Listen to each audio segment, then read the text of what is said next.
السلام علیکم۔ آج سے ایک دن قبل مجرم نے ایک عجیب و غریب خواہش کا اظہار کیا جسے سن کر سب حیران ہو گئے۔ اس نے جیلر سے کہا کہ ہو سکے تو میری آخری خواہش پوری کر دو، میں مرنے سے پہلے اپنی بیوی سے جنسی ملاپ کرنا چاہتا ہوں۔ جیلر نے جب یہ سنا تو حیران ہوا کہ کیسا عجیب شخص ہے کہ مرنے سے پہلے بھی ایسے خیالات اپنے دماغ میں بسائے بیٹھا ہے۔ پھر مجرم نے جیلر سے کہا کہ آپ نہ جانے میرے بارے میں کیا سوچ رہے ہوں گے، لیکن حقیقت یہ ہے کہ میری شادی کو ابھی چند دن ہوئے ہیں۔ شادی کے بعد میں اور میری بیوی ابھی اولاد پیدا نہیں کرنا چاہتے تھے اور ہم جنسی عمل کے دوران میڈیسن اور کونڈم کا یوز کرتے تھے، لہٰذا میں یہ آخری خواہش اس لیے کر رہا ہوں کہ میں تو اس دنیا سے چلا جاؤں گا، لیکن اس جنسی عمل کے بعد میری بیوی حاملہ ہو جائے گی اور میرا بیٹی یا بیٹا پیدا ہوگا، جس سے میری بیوی کے پاس میری نشانی رہے گی اور میری نسل بڑھ جائے گی۔ لیکن چھوٹے سے پولیس اہلکار سے لے کر جج تک کوئی بھی یہ نہیں سوچ سکتا تھا کہ مجرم کے یہ عمل کرنے سے وہ بے گناہ ثابت ہو جائے گا، اور یہ انتہائی حیران کن اور سچا واقعہ ہے۔ مجرم کی ساری بات سن کر جیلر کو صرف یہ لگا کہ وہ اپنی بیوی سے آخری بار لذت حاصل کرنا چاہتا ہے، لیکن وہ مجرم کے اصل مقصد کو نہیں جانتا تھا۔ لہٰذا جیلر نے دل میں سوچا کہ ان حسین لمحات سے لطف اندوز ضرور ہونا چاہیے، اور اس نے جیل کے اندر 2 خفیہ کیمرے لگا دیے۔ مجرم کی بیوی آخری ملاقات کے لیے اپنے شوہر سے ملنے کے لیے آئی تو جیلر نے کیمروں کی مدد سے عجیب و غریب مناظر دیکھے اور مجرم کی عقل مندی پر حیران ہوا کہ کتنی چالاکی سے اس نے اپنے آپ کو بے گناہ ثابت کیا۔ اگرچہ میرے لحاظ سے یہ بہت غیر اخلاقی فعل تھا، لیکن میں اپنے سے اوپر والوں کے آرڈر کا پابند تھا، اور جیلر صاحب کی بھی یہ خواہش تھی کہ ملاقات سے پہلے مجرم کے کمرے میں 2 خفیہ کیمرے نصب کیے جائیں۔ یہ کیمرے مجرم کی بیوی کے لیے نصب کیے گئے تھے، جو اپنے شوہر سے آخری ملاقات کے لیے آنے والی تھی۔ میں جیلر صاحب کی حالت پر حیران ہوا کہ پہلے تو اس نے قیدی کی یہ عجیب و غریب خواہش پوری کرنے کا وعدہ کیسے کیا، اور پھر اس کے بعد مجرم کے کمرے میں خفیہ کیمرے لگوائے۔ ایک دن میں نے اس سے پوچھا کہ صاحب ایسا کیوں کر رہے ہیں، تو کہنے لگا کہ اگر مجرم کی مرنے سے پہلے ہم اس کی آخری خواہش پوری کر رہے ہیں تو ان لمحات سے ہمیں بھی لطف اٹھانا چاہیے، اتنا تو ہمارا بھی حق بنتا ہے۔ جیلر صاحب سے اس طرح کی باتوں کی توقع کی جا سکتی تھی، کیونکہ وہ اکثر شراب کے نشے میں رہتا اور کسی بات کا اسے ہوش نہیں تھا، مگر مجھ سے یہ بات برداشت نہ ہوئی کہ میاں بیوی کے درمیان ہونے والے معاملات کو دیکھا جائے۔ کیمرہ لگانے کے بعد میں اس قیدی کے پاس جا پہنچا۔ وہ بیٹھا تھا، اس کے چہرے پر عجیب سا اطمینان اور سکون تھا، جیسے کہ اس نے کچھ کیا ہی نہ ہو۔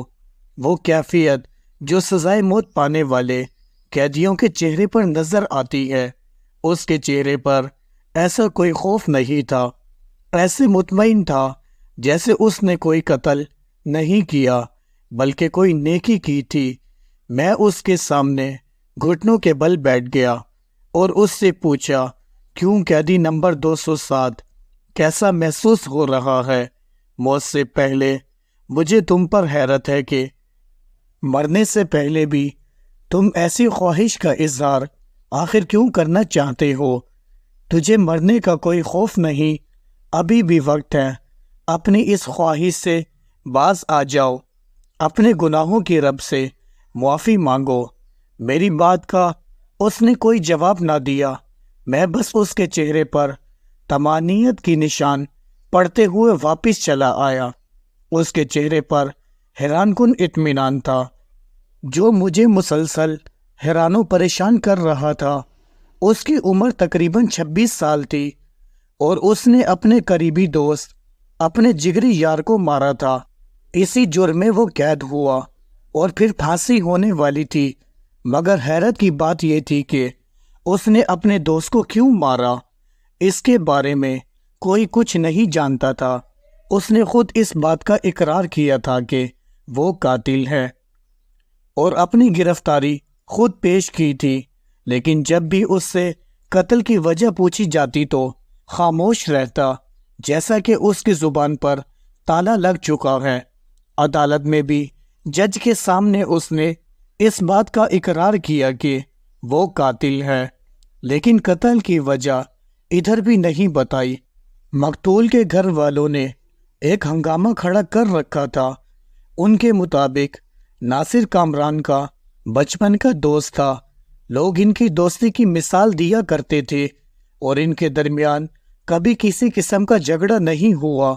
کامران کی بیوی سے بھی اس بارے میں تفتیش کی گئی، لیکن اس نے مکمل کنارہ کشی کرتے ہوئے کہا کہ وہ کچھ نہیں جانتی۔ کچھ دنوں تک یہ خبر ٹی وی کی زینت بنی رہی کہ ایک قریبی دوست نے اپنے دوست کو مار دیا۔ تھوڑی دیر بعد مجھے وائرلیس پر یہ اطلاع ملی کہ مجرم کی بیوی اس سے ملاقات کرنے کے لیے آ چکی ہے۔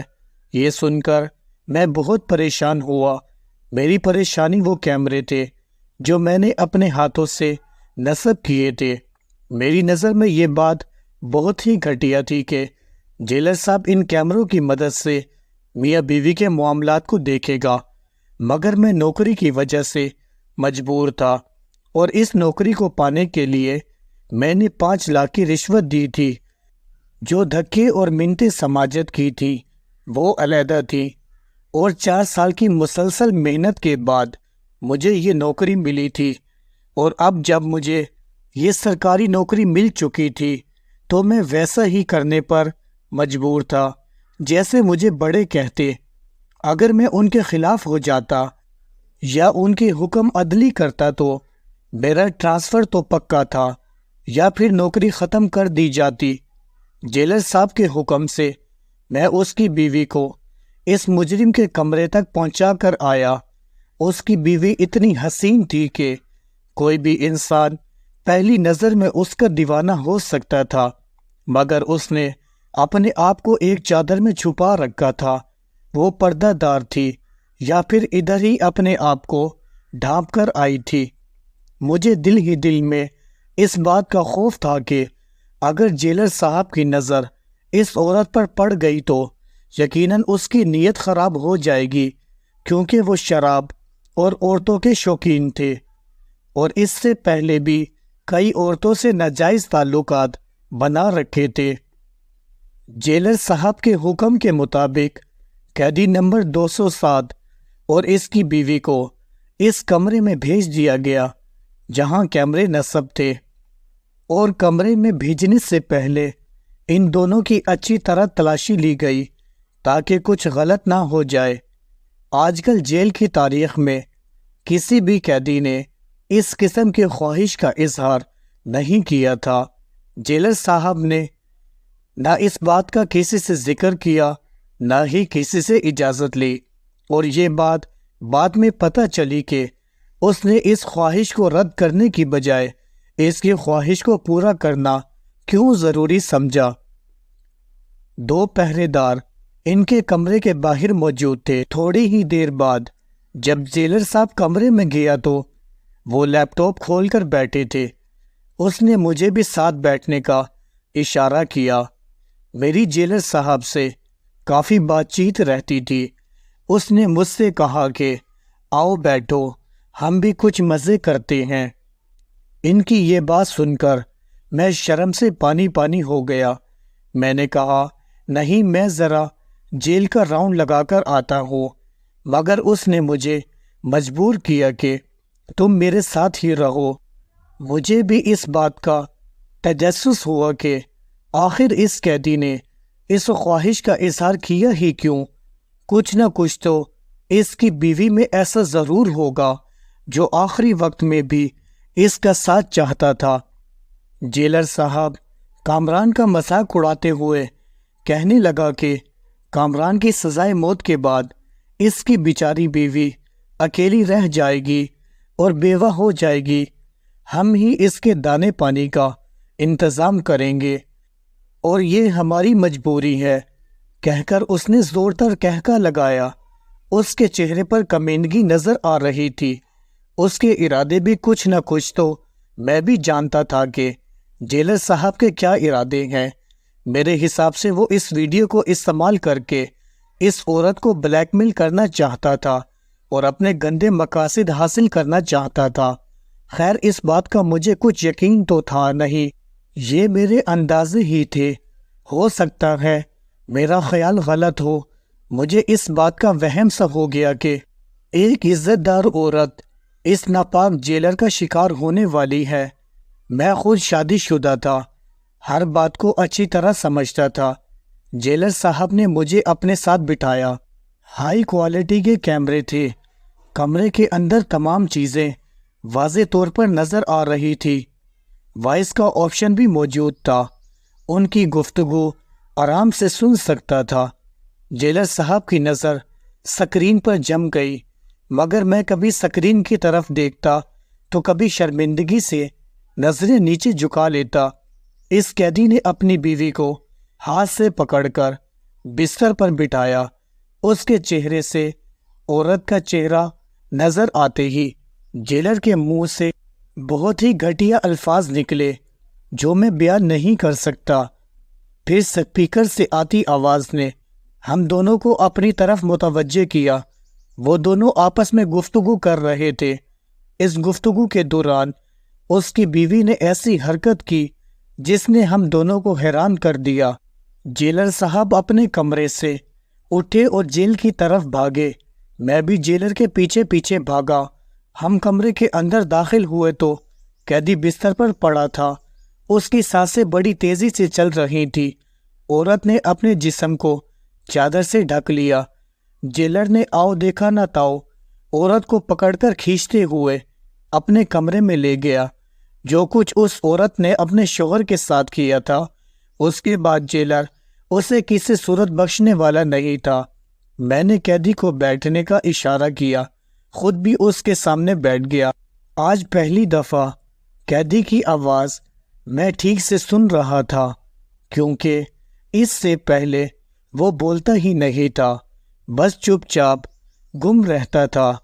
میں نے اس قیدی سے کہا اپنے بارے میں سچ سچ بتاؤ، اب بھی موقع ہے، بعد میں ہم کچھ نہیں کر پائیں گے۔ تم نے اپنے دوست کو کیوں مارا اور آخر میں اپنی بیوی کو ملاقات کے لیے کیوں مجبور کیا اور ایسی خواہش کا اظہار کیوں کیا؟ وہ اب بھی میرے سامنے خاموش رہا اور کسی بات کا جواب نہ دیا۔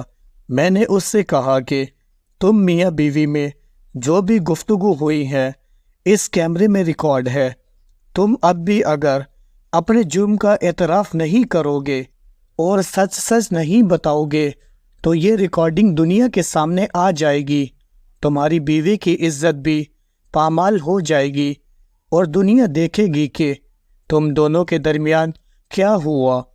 اس لیے بہتر یہی ہے کہ تم مجھے وہ وجہ بتا دو جس کی وجہ سے تم یہاں ہو۔ ریکارڈنگ والی بات سن کر اس کے چہرے پر عجیب سا تاثر تھا۔ اس کے بعد اس نے آہستہ آہستہ سب کچھ بتانا شروع کیا۔ اس کا نام کامران تھا، ناصر اس کا جگری دوست تھا اور اس کی زندگی تھا۔ دونوں نے ایک ساتھ تعلیم حاصل کی اور اس کے بعد ایک ہی کمپنی میں دونوں کی جاب ہوئی۔ جاب کے بعد جب گھر کے حالات کچھ بہتر ہوئے تو کامران کے گھر والوں نے اس کی شادی کے بارے میں سوچا۔ اس کی والدہ نے اپنی ہی پسند کی لڑکی اپنے بیٹے کے لیے تلاش کی۔ یوں کامران کی زندگی میں لائبہ آئی۔ بڑے ہی دھوم دھام سے ان دونوں کی شادی ہوئی اور شادی پر سب سے زیادہ اگر کوئی خوش تھا تو وہ اس کا اپنا دوست ناصر تھا۔ لائبہ اپنے ساتھ ایک اچھی قسمت بھی لائی اور شادی کے بعد کامران کی پروموشن ہو گئی اور ناصر ادھر کا ادھر ہی رہا، کیونکہ ناصر کا دھیان جاب کے علاوہ باقی کئی چیزوں میں تھا۔ اس لیے اس کی پروموشن نہ ہو سکی۔ کامران کی والدہ نے اپنے بڑے بیٹے کے ساتھ رہنا شروع کیا اور کامران اور لائبہ گھر میں تنہا تھے۔ دفتر میں زیادہ وقت رہنے کی وجہ سے کامران کے لیے کچھ مسائل تھے۔ اسے اپنے آفس کا زیادہ ٹائم دینا پڑ رہا تھا، جبکہ اس کا دوست ناصر کی پروموشن نہیں ہوئی تھی، اس لیے وہ دفتری کاموں میں زیادہ وقت نہیں دے رہا تھا اور اس پر اتنا زیادہ دباؤ نہیں تھا۔ لہٰذا کامران اپنے گھر کے کام کاج کے سلسلے میں اپنے دوست سے مدد لیتا اور پیسے دے کر لائبہ کو سبزی اور باقی ضروریات کی اشیاء وغیرہ منگوا دیتا۔ سب کچھ ٹھیک چل رہا تھا، لیکن آہستہ آہستہ لائبہ کا رویہ کامران کے ساتھ عجیب و غریب ہو گیا۔ وہ کامران سے بات کرتے ہوئے ہچکچاتی تھی۔ ان دونوں کے درمیان عجیب سی دوری پیدا ہو چکی تھی۔ گھر میں بھی خاموش رہنے لگے اور کامران اس بات کو بہتر طریقے سے محسوس کر رہا تھا کہ لائبہ پریشان ہے، کوئی نہ کوئی ایسی بات ضرور ہے جو وہ مجھ سے چھپا رہی ہے۔ اور پھر ایک دن کامران نے لائبہ سے اس کی پریشانی کی وجہ پوچھی تو اس نے جو بتایا وہ کامران کے وہم و گمان میں بھی نہیں تھا۔ اس نے اپنے شوہر کو بتایا کہ آپ کا دوست ناصر مجھے تنگ کر رہا ہے، مجھ پر بری نظر رکھتا ہے۔ میں کب سے آپ کو بتانے کی کوشش کر رہی تھی، لیکن ہمت نہیں ہو رہی تھی، کیونکہ ناصر آپ کا بچپن کا دوست ہے اور آپ یہ سن نہ پائیں گے۔ یہ سن کر کامران غصے سے پاگل ہو گیا۔ اسے اپنی بیوی بہت عزیز تھی، ساتھ ساتھ اپنے دوست کی دوستی بھی عزیز رکھتا تھا۔ وہ اپنی بیوی سے کہنے لگا کہ تجھے کوئی غلط فہمی ہوئی ہے، مگر لائبہ نے کہا کہ میں نے خود یہ بات محسوس کی ہے اور مجھے کیا پڑی تم دوستوں کے درمیان غلط فہمی پیدا کرنے کی۔ اگلے دن معمول کے مطابق اس نے ناصر کو کچھ پیسے دے کر سودا بتایا اور اس نے دفتر سے واپسی پر لائبہ کے لیے گھر لے جانا تھا۔ ناصر جیسے ہی پیسے لے کر وہاں سے روانہ ہوا تو کامران کے دل میں آیا کہ اس کا پیچھا کرنا چاہیے اور دیکھنا چاہیے کہ لائبہ نے جو کہا وہ درست ہے یا اس کا گمان ہے۔ وہ اپنے گھر کے دروازے پر پہنچا تو ڈرائنگ روم میں اس نے ناصر اور لائبہ کی باتیں سننا شروع کی۔ لائبہ اسے کہہ رہی تھی کہ ناصر بس بہت ہو گیا، اب تم اپنی حد میں رہو، اور ناصر اس سے کہہ رہا تھا کہ اگر اس نے اس کی بات نہ مانی تو وہ زبردستی حد پار کرے گا۔ ایک لمحے میں ہی کامران کی نظر میں دودھ کا دودھ اور پانی کا پانی ہو گیا۔ اس کے سامنے ساری حقیقت آ چکی تھی۔ اب وہ یہ بات جان چکا تھا کہ لائبہ آخر پریشان کیوں تھی، اور جو لائبہ نے میرے دوست کے متعلق کہا وہ بالکل سچ تھا۔ جس دوست پر اسے بہت مان تھا، جس پر اسے بھروسہ تھا، جس کو وہ اپنے گھر بھیجتا، اس نے ہی اس کی پیٹھ پیچھے کھنجر گھونپ دیا تھا۔ وہ واپس الٹے قدموں دفتر آیا اور 2 دن تک اس بات کو بھول نہ پایا۔ اس نے اپنے جگری دوست کی زندگی ختم کرنے کا فیصلہ کیا۔ جب لائبہ اپنے میکے گئی ہوئی تھی تو اس نے ناصر کو گھر بلایا تھا تاکہ کچھ گپ شپ ہو جائے اور میرا اکیلاپن دور ہو جائے۔ اس نے ناصر کے لیے چائے بنائی اور ناصر کی پیالی میں زہر کی گولیاں ملا دی۔ ابھی ناصر نے چائے کا ایک سپ بھی پورا نہیں لیا تھا کہ اس کی طبیعت اچانک خراب ہوئی۔ اس کے منہ سے جھاگ نکلنا شروع ہو گئی۔ کامران بہت حیران ہوا۔ وہ جو چاہتا تھا وہ ہو چکا تھا۔ ناصر کی نبض نہیں چل رہی تھی اور پھر بعد میں اس نے اپنے آپ کو پولیس کے حوالے کر دیا۔ جس کسی کو بھی اس واقعے کے بارے میں پتہ چلا تو اسے اپنے کانوں پر یقین نہ آیا، کیونکہ ناصر اور کامران کی دوستی مثالی تھی۔ لوگ ان کی دوستی کی مثالیں دیتے تھے۔ پولیس نے تفتیش کا دائرہ کار بڑھا دیا۔ ایسی کوئی بات سامنے نہ آئی جس کی وجہ سے قتل کی وجہ معلوم ہو سکے۔ لاکھ پوچھنے پر کامران نے قتل کی کوئی وجہ نہ بتائی۔ وہ مسلسل خاموش رہا۔ پولیس نے لائبہ کے بھی بیانات لیے، لیکن وہ اس وقت گھر پر موجود نہیں تھی۔ وہ میکے گئی ہوئی تھی، اس لیے اس سے زیادہ پوچھ گچھ نہ ہو سکی۔ لائبہ کو بھی اس بات کا یقین نہیں تھا کہ اس نے ناصر کے خلاف اپنے شوہر کے کان تو ضرور بھرے تھے، لیکن وہ یہ نہیں جانتی تھی کہ وہ اس کی زندگی ختم کر دے گا۔ 4 مہینے کیس چلنے کے بعد کامران کو سزائے موت سنا دی گئی، مگر حیرت کی بات یہ تھی کہ سزا سننے کے بعد کامران کی آنکھوں سے آنسو نہیں گرا تھا، اور پھر مرنے سے 1 دن قبل اس نے بیوی سے ملاقات اور اپنی خواہش پوری کرنے کا اظہار کیا۔ پہلے تو اس نے کہا کہ وہ اپنی بیوی سے جنسی ملاپ کرنا چاہتا ہے، کیونکہ اس سے پہلے ان لوگوں نے کبھی بچہ پیدا کرنے کی کوشش نہیں کی تھی، یعنی کہ جنسی عمل کرتے ہوئے وہ میڈیسن اور کونڈم کا یوز کرتے تھے۔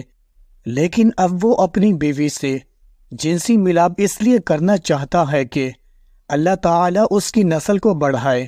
یہ اگر پھانسی کی سزا پر چڑھ بھی جائے تو اس کی بیوی کے پاس اس کی کوئی نہ کوئی نشانی ہو اور اس کا نام اس دنیا میں باقی رہے، یعنی اس کی نسل بڑھتی رہے۔